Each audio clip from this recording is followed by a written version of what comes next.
그리스도께서 우리를 자유롭게 하려고 자유를 주셨으니 그러므로 굳건하게 서서 다시는 종의 멍에를 매지 말라.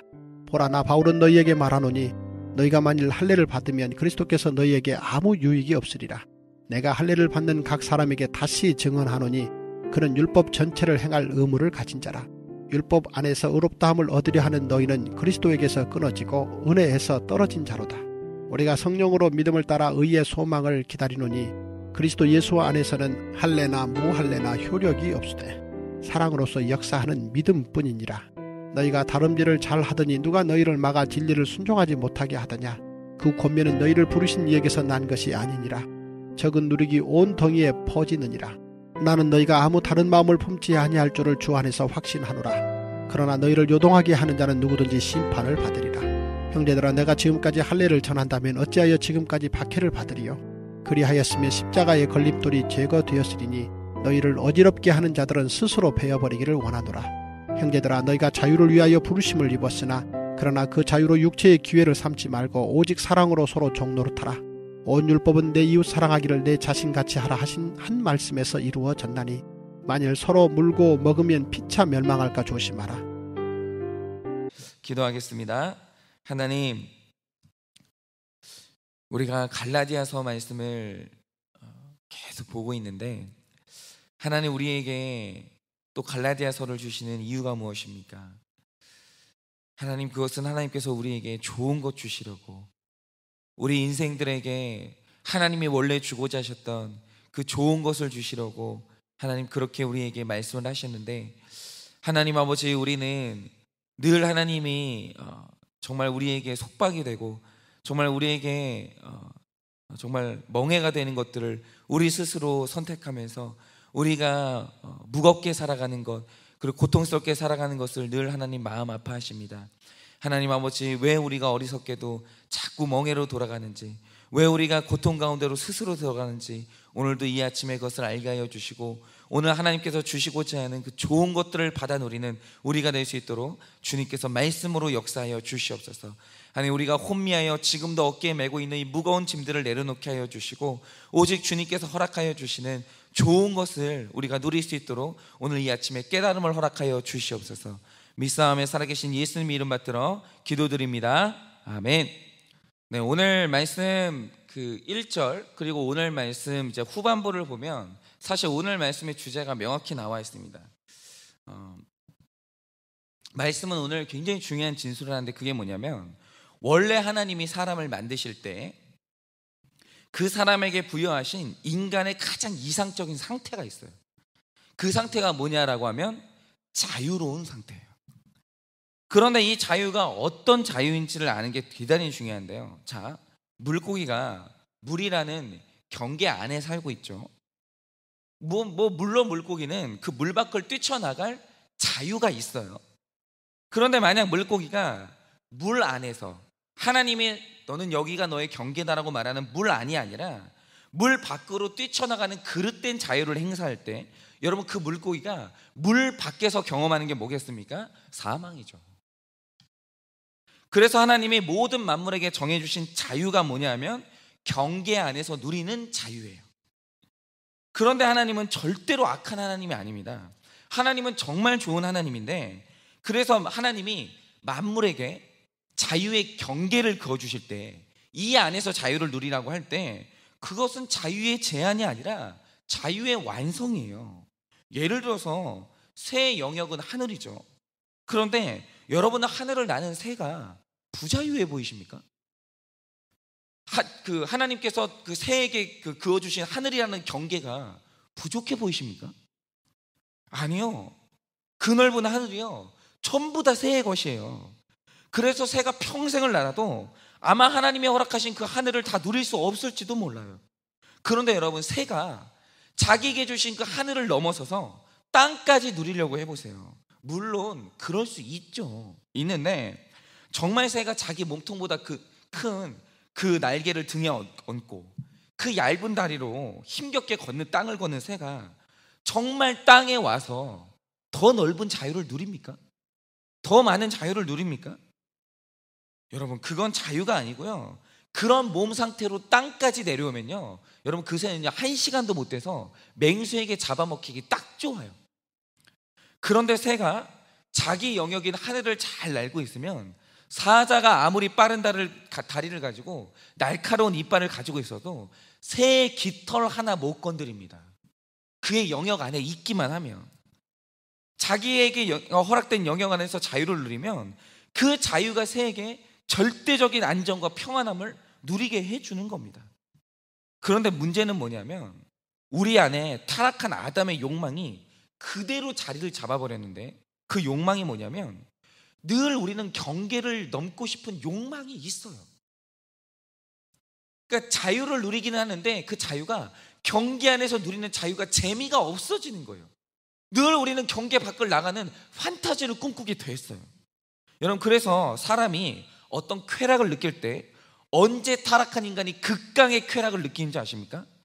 경계를 넘어서 금지된 것을 맛볼 때 극강의 쾌락을 느껴요.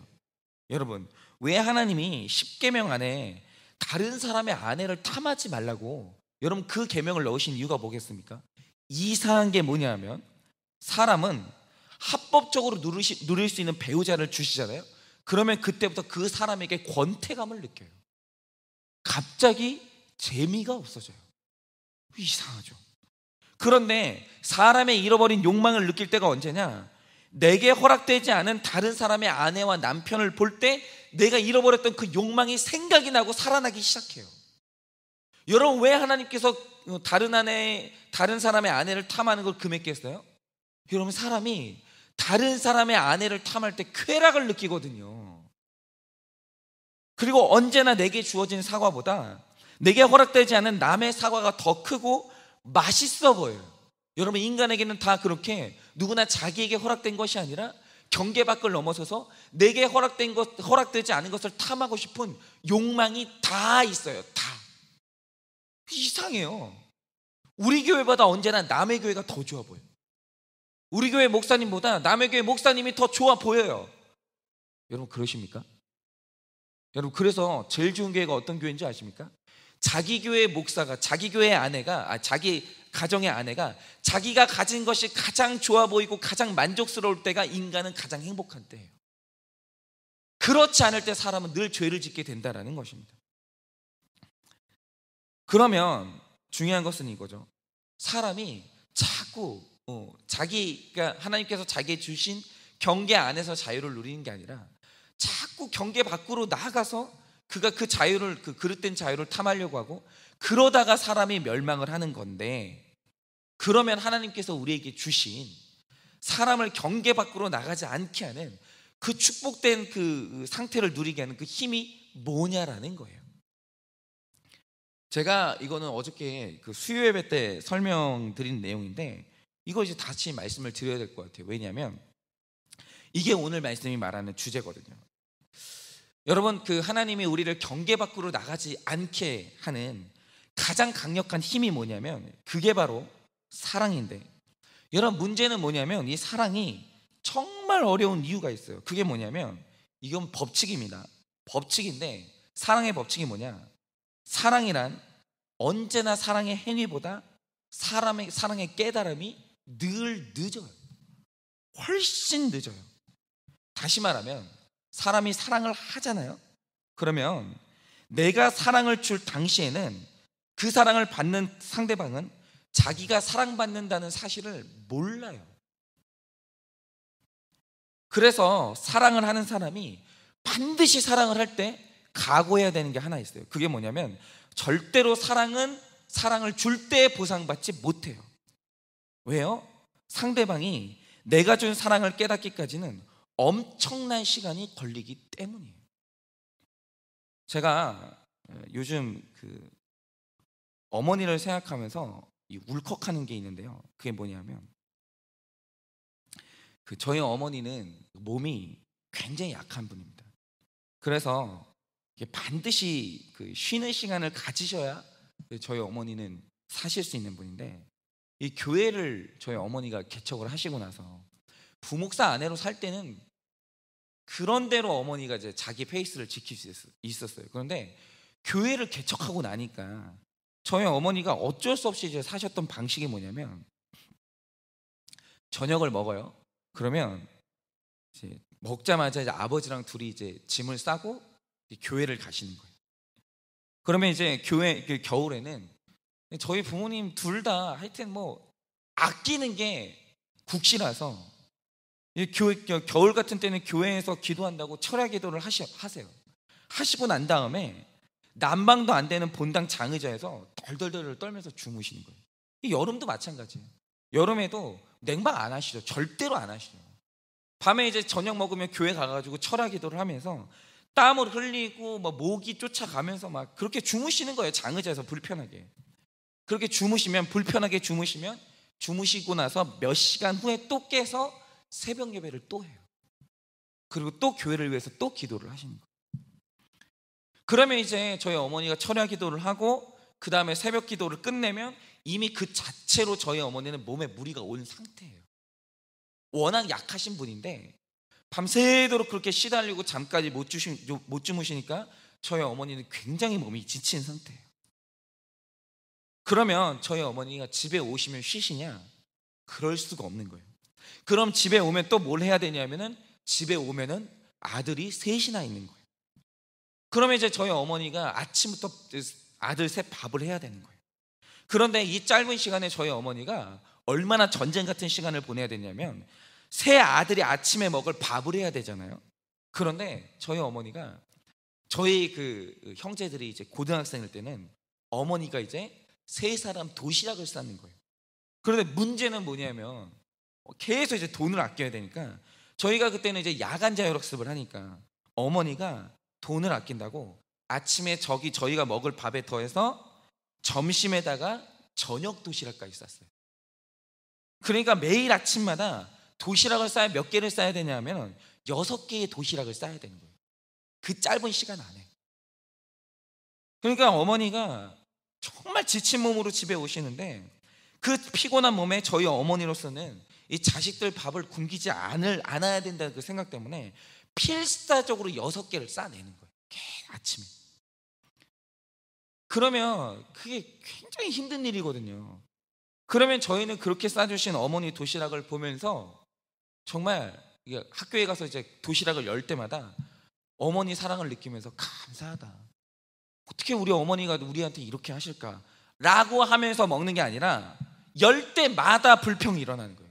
또 반찬 이딴 거 싸준다고, 이런 거밖에 안 싸준다고, 쪽팔려서 이제 안 먹는 날도 있고. 그래서 어머니가 밤새 이렇게 떨면서 기도하고 피곤한 몸으로 와서 싸주신 밥인데 뚜껑 열어보면 반찬이 마음에 안 드는 거예요. 그러면 이제 집에 오자마자 하는 게 뭐냐면 도시락통 집어 던지는 거예요. 왜 항상 이런 거 싸주냐고. 제발 좀 도시락 반찬 좀 제대로 된 거 싸달라고. 그러면 어떤 때는 어머니한테 시위한다고 한 끼도 안 먹고 그대로 이제 밥이랑 반찬을 그대로 놔두고서는 그냥 어머니한테 그냥 갖다 내미는 거예요. 그냥 그러면서 이제 어머니가 돈 없는 거 알면서도 그냥 어머니 마음에 상처 드린다고, 차라리 이럴 거면 사 먹게 돈이나 달라고, 그러면서 어머니 마음에 상처를 주고 엄청나게 불평을 했죠. 그러니까 저희 어머니로서는 최선 다해서 할 수 있는 한 최선 다해가지고 어머니가 쉬지도 못하고 아침마다 이제 그 사랑으로 이제 할 수 있는 반찬을 싸주고 굶지 말라고 늘 이제 밥을 싸주시는데, 자식들은 저희 어머니가 밥을 싸주는 고등학교 4년이죠. 저희 형까지 하면. 그러니까 그 4년 동안에 저희 그 형제들이 어머니한테 감사하다는 말 한마디를 안 했어요. 한마디를. 언제나 저희가 했던 건 불평을 했고 투정을 했어요. 그런데 저희가 정말 너무나 버릇없게 어머니한테 진짜 반찬통 집어 던지면서 불평을 하는데, 그래도 어머니는 다음 날이 되면 또 어리석은 자녀들 먹이겠다고 도시락을 또 싸시는 거예요. 똑같은 반찬이죠. 똑같은 반찬인데 또 쌀 수밖에 없는 거예요. 그리고 저희가 안 들고 간다고 하면은 그 반찬통 손에 쥐어주면서 들고 가라고, 굶지 말라고, 그렇게 저희 어머니가 해주시는 거예요. 그러니까 저희 그 세 아들은 지금도 이제 그래요. 밥 먹고 자란 게 아니라 어머니의 희생을 먹고 자랐죠. 저희가 이제 어머니가 정말 저희를 이제 기르신 게 어머니의 눈물의 기도를 받고 저희가 이제 목사가 된 거죠. 그런데 이상한 게 뭐냐면 그 사랑을 10대 때 받았거든요. 그런데 이상한 건 뭐냐면 어머니가 주셨던 그 사랑이 엄청난 사랑이구나. 내가 어마어마한 사랑을 받고 내가 이렇게 컸구나 라는 걸 언제 깨달았는지 아세요? 40대가 돼서 깨닫는 거예요. 이상한 게 뭐냐면 사랑은요 그 즉시로는 변화를 못 만들어내요. 그래서 사랑은요 참 미련해 보이고 무능해 보이는 거예요.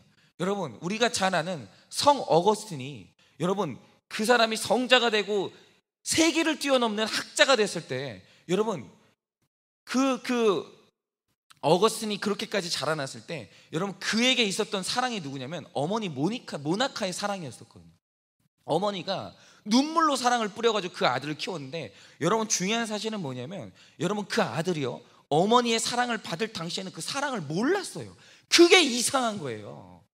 여러분 그 어거스틴이라는 아들이요 성자가 되기 전에 여러분 그가 사생자를 낳았던 음란한 사람이었어요. 어머니가 눈물 뿌려가지고 기도할 때 그는 어머니가 자기를 향한 그 눈물의 의미를 몰랐어요. 여러분 바로 이거죠. 사랑은요 참 미련해 보이고 무능해 보여요.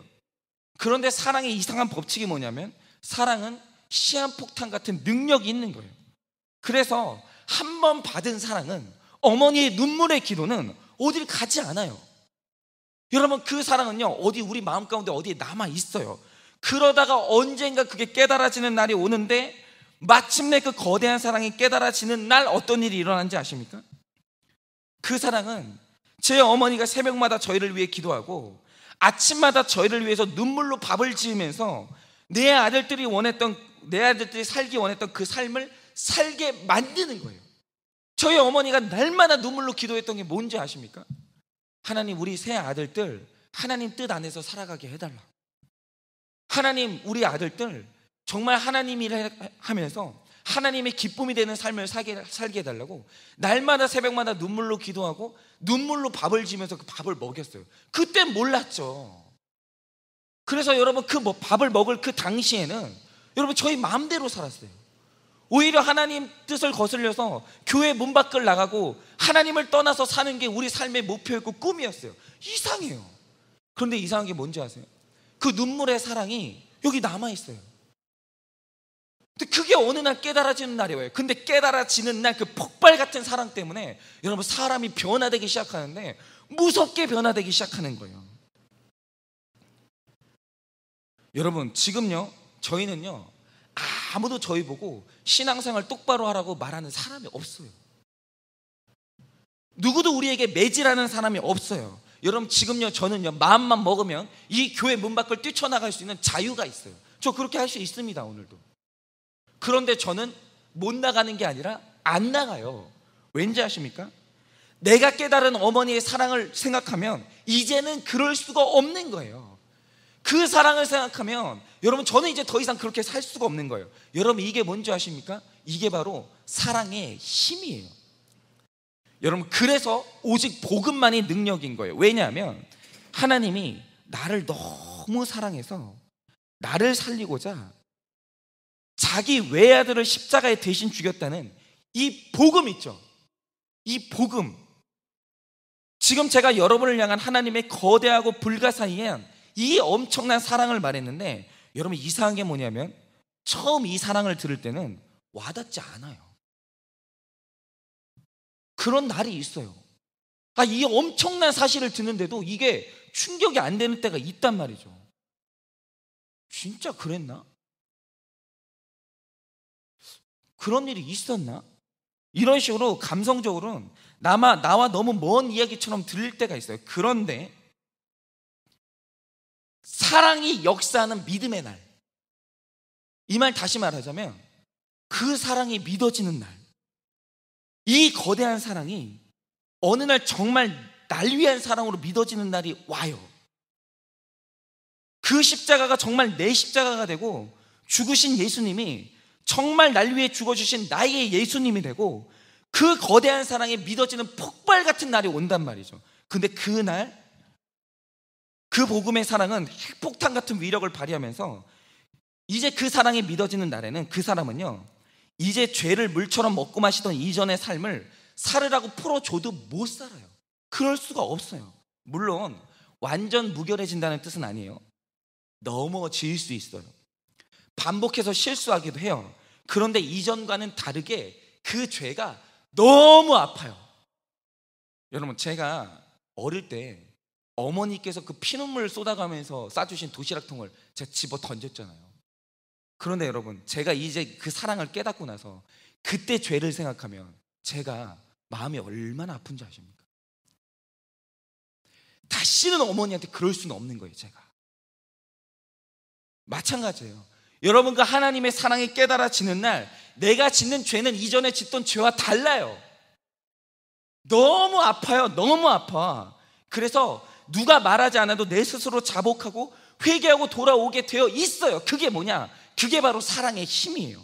그런데 그 힘을 발휘하게 하는 딱 하나의 힘이 뭐냐면 그게 바로 사랑밖에는 없는 거예요. 여러분, 그 사랑은요, 율법 안에는 없어요. 언제나 사랑은 어디 안에만 있냐? 복음과 십자가 안에만 있는 거예요. 그러므로 복음을 가슴에 품은 그리스도인들이 오늘도 내 가족, 내 형제, 내 자녀, 내 남편에게 변화를 위해서 우리가 해야 될 일이 뭔지 아십니까? 딱 하나밖에 없어요. 사랑밖에 없는 거예요. 여러분, 그 사랑의 힘을 믿어야 되는 거예요. 그런데 그 사랑을 할 때 각오해야 되는 게 있어요. 그게 뭡니까? 내 사랑의 결과는 내가 살아있는 날 동안 보지 못할 수도 있어요. 여러분, 그 어거스틴이 변화됐죠. 대학자가 됐죠. 나중에는 하나님의 교회를 지키는 사도가 됐거든요. 여러분, 그런데 그 어머니는 내 자식이 그렇게 변하는 걸 못 보고 죽었어요. 천국에서 봤겠죠. 그런데 살아있는 날 동안에는 내 눈물의 결과를 어머니가 못 봤어요. 그럴 수 있어요, 우리도. 그러나 여러분, 그 사랑은 어디 안 가요. 여러분, 어머니가 오늘 사랑으로 자녀를 위해 흘린 눈물의 기도는 절대로 어디 안 가요. 그럴 수가 없어요. 여러분, 오늘도 우리가 눈물 뿌려가면서 뿌린 사람들에게 뿌린 그 사랑이 있죠. 그 사랑은요, 절대로 사라지지 않아요. 여러분, 이 세상에서 사탄이 절대로 없애지 못하는 게 있어요. 그게 뭔지 아십니까? 사랑은 없앨 수 없어요. 사랑은 지워지지 않아요. 그런데 꼭 지워지는 것 같죠. 저 멍청한 게 내 사랑을 받아먹으면서 그 사랑을 당연한 줄 날름날름 받아먹는 것 같죠. 그럴 수가 없다라는 거예요. 여러분, 김대두라는 사람이 26세에 그 몇 명이죠? 17명인가를 죽이는 연쇄살인마가 됐거든요. 여러분, 그가 연쇄살인마가 됐을 때 그가 한 진술이 있어요. 그게 뭐냐? 일평생 그가 사랑을 받아본 적이 단 한 번도 없었어요. 그런데 어느 날 감옥에 가서 뭐 이제 나는 죽을 목숨이니까 뭐 그냥 뭐 이렇게 죽다가 살다가 죽어야 되겠다고 생각하고 있을 때, 여러분, 어떤 한 집사님이, 지금도 이름이 기록이 안 돼 있어요. 어떤 집사님이 김대두의 면회를 왔어요. 그래서 둘이 이제 마주 앉아 있는데 그냥 그분이 그랬다는 거예요. 김대두 얼굴을 보면서 그렇게 울었다는 거예요. 그러면서 떠나가기 전에 김대두 손을 잡고 마지막으로 했던 말이 뭐냐? 나는 원래 당신이 이런 사람이 아니라는 걸 안다. 당신이 당신을 사랑해주는 부모를 만났고, 당신이 당신을 사랑하는 예수님을 만났으면 당신은 절대로 이렇게 됐을 리가 없다고.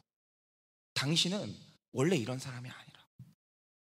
그러면서 눈물을 펑펑 흘리고 떠나는데, 여러분, 그가 그날 처음으로 예수 그리스도의 사랑을 깨달았어요. 그가 남기고 간 여성분이 남기고 간 성경책을 붙들고 성경을 보다가 그가 처음으로 예수님의 사랑을 깨달았어요.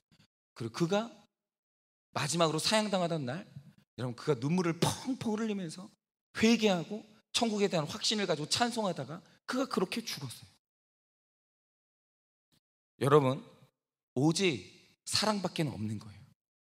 그렇기 때문에 우리 가정에, 내 교회, 이 나라에 옳고 그름의 판단이 아니라 오직 우리가 오늘도 미련해 보이지만 오늘도 한 번의 사랑을 더 심어야 되는 거예요. 여러분, 그러면 사람은 언젠가 변화돼요. 저는 그 사랑의 힘을 믿어요. 인간적인 사랑이 아니라 여러분, 복음의 사랑을 심으시기 바랍니다. 여러분, 그 복음이 우리 가정을 살리고, 여러분, 우리 교회를 살리고, 나라를 살릴 줄을 믿습니다. 그렇게 오늘 하루 사랑을 심어서 변화를 일궈내시기를 예수님의 이름으로 축원을 드립니다.